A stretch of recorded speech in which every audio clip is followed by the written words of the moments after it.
Firehose is a very scalable, high performance, and potentially very cost effective way to ship large volumes of data from your Amazon account into CoreLogix. CoreLogix has a native Firehose integration, but it goes two ways, and I just want to explain a quick thing about common patterns when you're integrating Firehose with CoreLogix. I'm on the integrations page here. This can be arrived at via Dataflow integrations.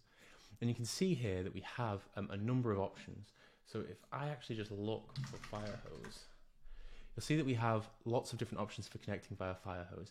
If you intend to use Firehose to send data to CoreLogix, always start here because it's just going to make everything so much easier using these automated integration flows. So I'll pick a simple example that we've already actually got set up.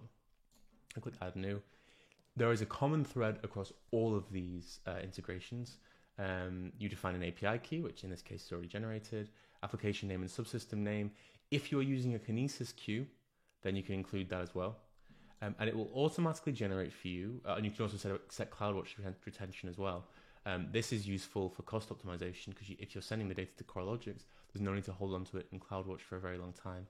Now, if we go next here, it will actually always take you to create CloudFormation. I won't go into it too much now because I'll do this in subsequent videos, but this is a very common pattern. So if you're intending to use Firehose with CoreLogix, always begin with the integrations. It's going to make things much, much easier for you.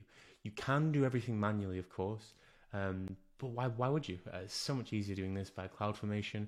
And of course then, because it's all in the same CloudFormation stack, the various resources you have to create are easily deletable by module. So very, very simple, very straightforward. This is just a quick run through of what to expect when you're using Firehose with CoreLogix. You may notice one other thing. You'll notice that there are multiple types for different things. So AWS CloudWatch here, this actually uses our Lambda shipper, which I'll discuss in a different video.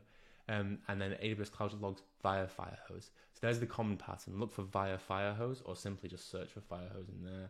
And this will make your connections really, really simple and really easy to use. You can even just click this filter right there. There's no need to type anything. So really powerful, really easy, just a quick run through of how to connect Firehose and CoreLogix in a very generic way. Now we'll dive into some specific examples of how to connect different Amazon services, both manually and using one of these integrations as well.